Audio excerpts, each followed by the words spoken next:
Hello, hello, Pips. How are you all doing? Wow, wow, wow. We're already in March. Isn't it just incredible? Yes, absolutely incredible. And today I wanted to share another of my of our speaker from the Chinese New Year. There's one more to go. Today, Alejandra, and next week it'll be Gillian. Yes, and I would have given you all of our speaker, all of the tips and all of the insight that they share. And Alejandra lives on an island smaller than mine. This is incredible. Oh, yes. And she has been a Feng Shui practitioner for quite a long time. A little bit like me, bumped into it and then suddenly fell in love with it and really kind of created her own business around it. This pandemic has brought a lot of things all around us, and we never realize how much actually things around us are affecting us, our own state of being. And that's what it's about. We're not realizing that actually the outer energy will affect your inner energy, your health, your body, your thinking, your feelings, your behavior. And so today, what Alejandra is sharing with us, it's how Feng Shui can actually help health, and especially in this year of the tiger. But to present you, Alejandra, let me just introduce you to Olga, our fabulous Olga, who will give that introduction and then listen out, ask questions. I'm here if you need to ask anything, just go ahead and enjoy this new interview with Alejandra. Take it away, Olga. Of exquisite living. I hope, by the way, Alejandra, I'm saying all these in the right way. I had to really You practice. are. She's a professional member of the International Feng Shui Guild. Wow, I didn't know it exists actually. How fascinating. Alexandra experiences a pure joy when she sees the impact of her recommendations or interior design project on the life of her clients. Her aim is to enhance far more than the appearance of their home or office, but to improve their well-being and lifestyle in a way that had not imagined before is even more important to her. Today, you will learn from Alejandra how to do with your health in a tiger year, how clutter can affect your health, and how you can use Feng Shui tools to create an optimal environment to support optimum health and wellness. Please put your hands together to welcome Alejandra Brady onto the stage.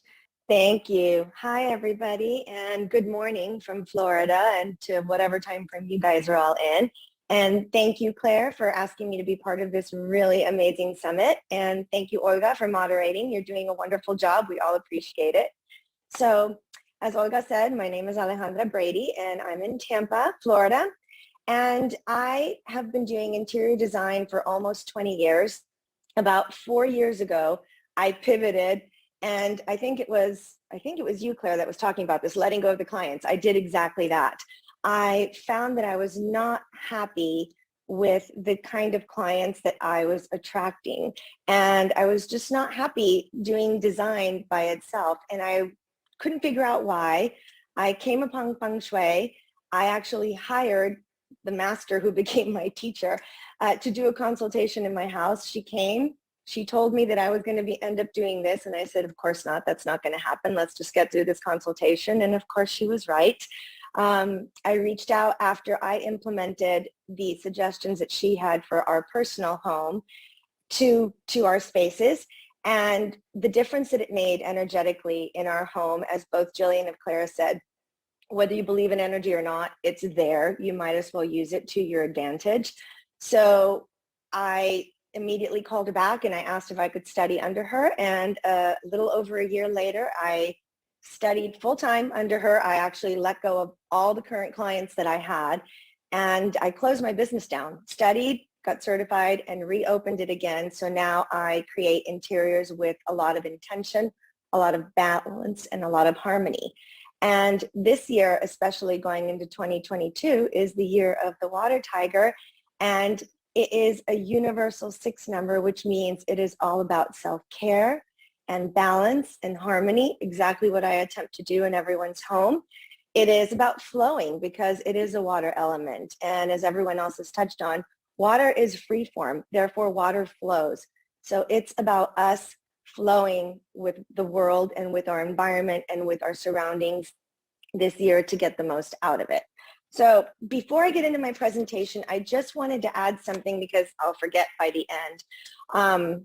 To what Claire was saying about the 9 coins and wiping down your front door, if you want to do a little extra boost, you can add a little bit of rosemary oil, just add a few drops of rosemary oil and a few drops of basil oil to whatever it is that you're using to wipe down, you know, water, the cloth, whatever it is that you're doing for your front door.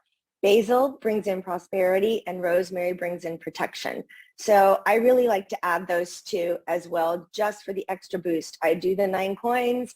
I sweep and clean and do all that stuff. So I agree with everything that has already been said there. Make sure you do it before the first of the year. You don't want to do anything on New Year. You want that energy already in place. And then we'll move on to what I'm doing. I just thought I'd add that because I love that and it really works. I also do it every new moon. So I do it, I do it every month at least. Okay, so I was trained in the BTB style of Feng Shui, which means I work with this, the Bagua map. And Olga, if you want to put up my website, you guys can go directly to my website and just download the complimentary copy for you. Just go down and it'll say free gift and you just type in whatever it says to do. I think it's just pop in your email and then you can get this. So in BTB Feng Shui, we were trained that your front door lines up with your career area. Usually it's right here, so you line this up. Sometimes it will line up with your skills and knowledge, and sometimes it will line up with your helpful people and travel agency. But most of the time, travel agency, seriously, travel. Most of the time it will line up with your career. So what I want to talk about will be corresponding to all of these areas of the Bagua map. And Jillian already kind of gave you guys an overview of what Feng Shui means. What the Bagua map is in BTB style of Feng Shui is it divides your space into 9 energy sectors. And these are the 9 important elements or sectors, you know, in people's lives. So career, helpful people and travel, children and creativity, love and romance, fire, wealth, which is always, of course, one of the big ones people want to talk about, family, and skills and knowledge, and in the center is health. I am going to focus on health today because, as you can see, health touches every other gua. And in the Bagua map, there is a body part that also corresponds to each and every one of these guas. For instance, if I come into a consultation and a client is telling me that they have a lot of hip issues, they have recurring injuries in that area, I will look at the wealth corner because that correlates to hips. I actually am dealing with a client right now who has leukemia. Well, the career area is corresponding to blood. So I'm paying very close attention to what is going on both outside her front door and right as you walk in. And we are really trying to shore this area up a lot to help her with her diagnosis and just give her that support that her house can create for her. So the first thing I wanted to do here, I'll kind of use this one as an example, is when I walked in, I wanted to make sure there was nothing blocking. There was no clutter, because clutter is a series of unmade decisions and you want to be very clear. You need to be clear to deal with your doctors, to deal with the diagnosis, to deal with everything going on. So we wanted to make sure it was all clear. The element for career is the same as it is for our year. It is a water element area. It is also free form. And the colors are black and a very deep, deep blue. Think of like bottom of the ocean blue. So we're trying to reinforce this area with furniture because, again, I deal with design. So I try and combine design and Feng Shui together. I don't just implement Feng Shui cures. I do them through design so that the house is cohesive. So we're trying to bring in artwork that has a waterscape to it. You know, we're making sure that everything out here is very clean. Her house faces, which direction does her house face? Her house faces west. So we're trying to do a gray door because there's different auspicious colors depending on where your front door faces. So that's just one example. Children and creativity, this is the mouth. If you're constantly at the dentist and you're having a lot of mouth issues, go in here, check out and see what's going on in there. If you want, I'll give you a quick list of what goes with each gua, and then we can talk about how clutter affects all of this. So I'll give you a quick list. The career gua is the ear and blood, as I said. Skills and knowledge is the hand. The family gua is the foot. The wealth is the hip, as I mentioned. The fame and reputation gua, which is going to be up here, which is how you are seen by people in the world, is the eye. So that's not surprising. When we get to the love and relationships, it is the heart and other major organs. We talked about how this is the mouth, and helpful people is the head. So if you get a lot of migraines, if you've got a lot of issues in this general area, whatever it may be, then you might want to go to this area of your house and see, is it just completely cluttered? Is it blocked? Because all of those things have an effect on you. And Feng Shui affects, and your home affects your health, because what is closest to us has the most impact on us. So if you think about what is closest to you, the closest thing to you is you, right? So what you eat, making sure that you are eating nutritious foods, making sure that you've gone through your pantry and you've cleaned out your pantry. You don't want to use stale old spices on your food because you're bringing stale energy into the fresh food that you're trying to cook and prepare. Make sure your refrigerator is clean. Same with the freezer. Anything that's old, expired, now's the time. Clean it out and invite in really fresh, clean, vibrant energy into your home, which will then translate into your health. And clutter can accumulate anywhere. I have been in pantries, and this is not a lie because sadly this was a family member, where I had to clean it out because the person had passed away. And there was food that had expiration date that was 12 years prior. And that is just gross, you know, and that is not bringing vibrant energy into your home. So you need to pay attention to the food that you eat and the food that you're putting into your home, that you're serving your family. So definitely clean out those areas, your pantry, your refrigerator, and your freezer. Throw away anything that's expired and just bring in all clean, fresh food. The second area that's closest to you is obviously going to be your skin. So the products that you put on you, once again, go into your medicine cabinet, clean out expired medications. Anything like that is clutter. Clean out your beauty products. Switch out when you can, when it's time to replace. You don't have to go and throw everything out at the same time. But as you're replacing, make better choices. Bring in clean beauty for yourself and any products that you use on your children, on your body, anywhere else. That's a great thing to do. Next to that is your bed, because of course we all spend a third of our lives, if we're getting good enough sleep, on our bed. So my biggest thing here, and I'm having a big conversation with another client at the moment because she likes to store things under there, is to not store things under your bed. You need energy to circulate around your bed as you sleep in order to get the most vibrant energy to yourself. You don't want to pack anything under there. You don't want to store clutter underneath your bed. So I would encourage you before the new year starts to clean under your bed, declutter, and remove everything and anything that's under there. Vacuum, wipe it down if you can, all those dust bunnies and everything else. And that will help you not only sleep better, as far as, you know, what Claire was saying too, the electronics and all that. I'm all for that. I had another thought too. For the person who asked about the desk in the bedroom, if you can get a screen to divide your two spaces, even if you just put up the screen at night, that might also help delineate the two spaces for you, for you know, space and work, kind of shutting it all down. So that's a very important area to declutter. Of course, your closet and your clothes, all those things are also a big part because they are on your body. So going through your closet and decluttering all of that. It is said, as I said earlier, that clutter is a series of unmade decisions. So some ways that you can correlate this to your home is if you have a lot of clutter in your attic, and that is a place that things tend to accumulate. You know, we had our decorations up there. Everything that we didn't use all the time was up in the attic. When we were moving, I found crutches that I think hadn't been used in over a decade. I had spinal surgery probably 7 or 8 years ago. I found the walker. Well, all those things are bringing back that energy into the house. I'm like, I don't want a walker to be the energy of my space. I want vibrant space. So I was able to donate all of that. So attic also equals clutter in your mind. So cleaning your attic can actually help you feel clearer.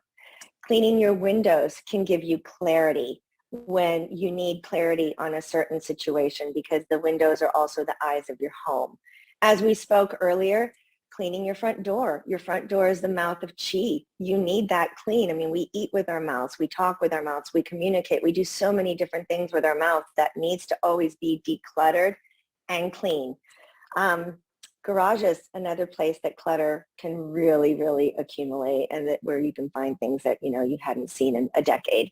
Garages block opportunities in energy-wise. So if your garage is full and completely cluttered, you are blocking opportunities from coming into your space. And my teacher was really good. She gave me a quick visual, so I'm going to give it to you guys.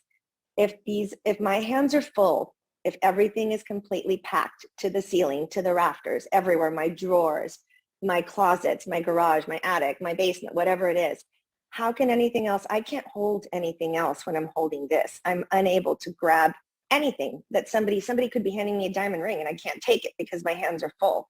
So you need to get rid of things in order to allow energy and new opportunities to come your way. That's so important.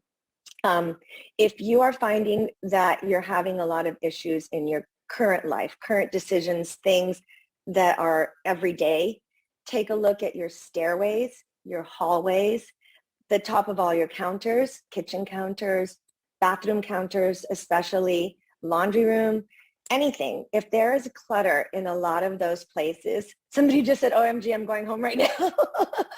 Yes, that's the way it works. I just did a workshop on Sunday, and by Monday, one person had sent me like a checklist of all the areas that she'd gone through. So that's the way it works.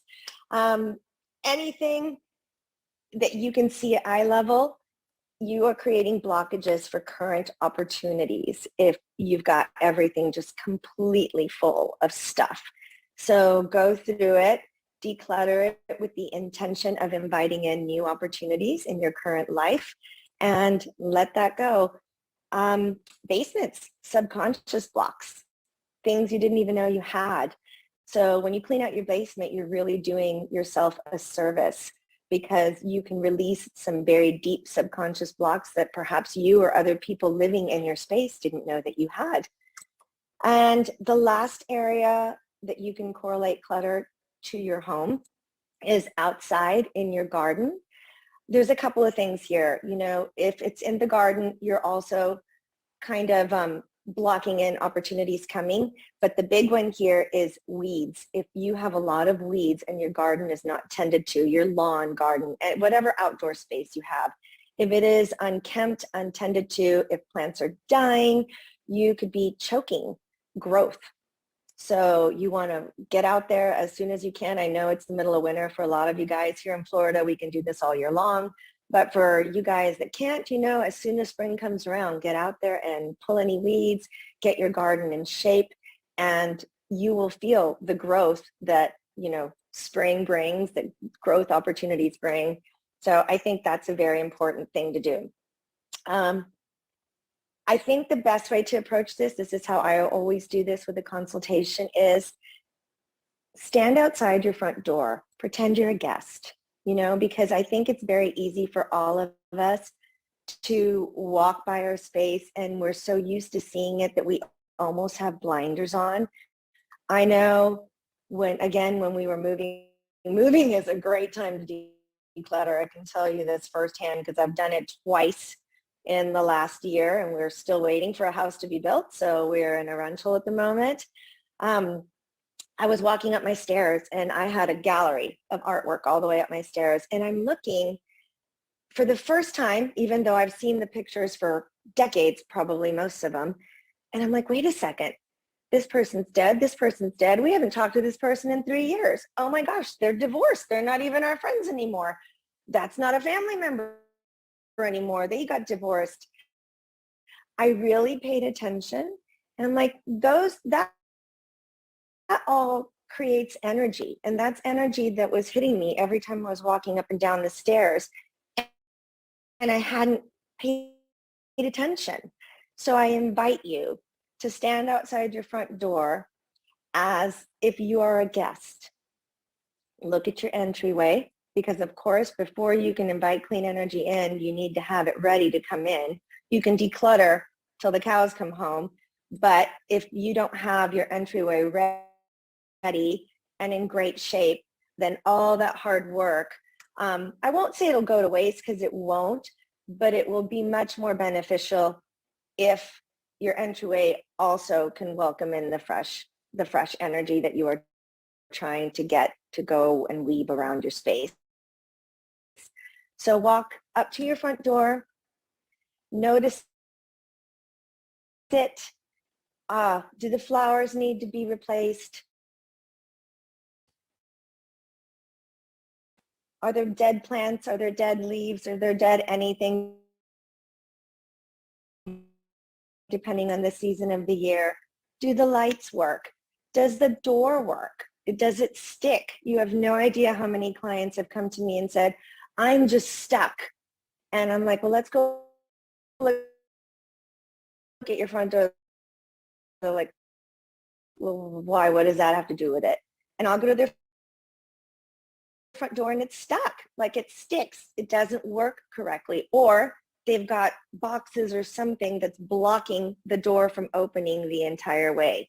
So check all those things. That's super, super important. Does the door need work? Does it need to be painted? You know, does it need to be restained? Whatever the case may be. The first and the best thing you can actually for a great new thing to do for the new year, get a new doormat and then do your 9 coin cure underneath it. So just welcome in that fresh energy. Step inside, then really take a look around. Get your copy of the Bagua, which is free, of course, and walk around and look at each area and just kind of see what may need a little bit of attention. And just like a little pro tip from me, if you're going to focus on wealth, make sure that you're also paying attention to areas like your knowledge and self-cultivation. A lot of people ignore this area for some reason. But what do you need in order to achieve wealth? You need knowledge. You know, you need skills. So don't forget to pay attention to each and every area because they all work together. So walk around with your Bhagwan, take a really good look, see what needs to be decluttered. You can start small. It doesn't have to be overwhelming. You can start with a drawer if you have to. Start with one closet if you have to. Don't make it so hard that you feel overwhelmed and instead you just decide not to do any of it. I would rather see you do it in small bite-sized pieces, and that will definitely get you a lot farther in the end, and it'll be so much more productive for you. Ask yourself the tough questions. What's not working? You know, what's really not working? Are you keeping something out of obligation? One of the greatest gifts my teacher gave me is to point out a couple of things in my house that were, she could tell they didn't go with the rest of my house. I am an interior designer, so I know, you know. And she said, why do you have these? These don't look like you. I'm like, well, they belong to my parents. My parents are gone. You know, I kept them. And she said, would your parents want you to look at these and just feel like they were an obligation? You know, do you love them? I'm like, no, not really. She goes, do you use them? No, not really. Why do you have them? Like, again, obligation. And she gave me permission to release them. And then I donated them, and hopefully somebody who has them now can enjoy them and can love them. So I give you guys all permission to let go of things that no longer serve you, no matter where they came from or what obligation you feel towards them, if you don't look at them and love them, then let them go, because they are not serving you. They are not bringing in the energy to your space that you need to have. So permission is given. Enjoy it. We talked about cleaning your windows, refreshing your entry. There's a lot of traditional cures that you can add. If there's a room that never gets used and it's just kind of your catch-all, go in there and flick on the light for an hour. The cure of light is a great one for dark spaces. Go and ring a bell. I love walking around with a bell or my drum. I have a great drum I got in Sedona, and it was hand painted for me, and I walk around with that thing all the time and just break up stagnant energy in rooms that don't get used as much. And that will keep energy flowing everywhere as well. Add fresh flowers. It's so simple, but it's so true. Fresh flowers bring in beautiful, beautiful energy, and roses vibrate at the highest frequency of any flower on the planet. So if you need a personal lift for yourself or for a space, get yourself some roses today. And clean your stove no matter what. That's always a prosperity enhancer. So declutter around your stove, clean it. A great little tip, and I'll kind of end on that, is, and you can do this anytime. I do this a lot, again, on the full moon. It's certainly worth doing before the new year. Clean the stove really, really well, all the burners, everything else. Then turn all your burners on high for 1 minute and let them go. You're setting the intention before you turn them on of inviting prosperity, health, wealth, and abundance in every form of your life into your home for the new year.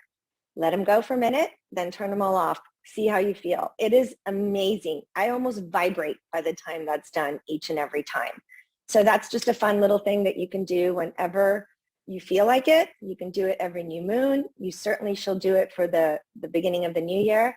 And I hope that this has helped. I hope that this gives you some inspiration to start decluttering and understanding why decluttering is so, so important, not only for aesthetics, and looks, but for your health. It is truly, truly important to create that vibrant energy, and you need to be able to invite it in, and you need to have room for that energy to come in.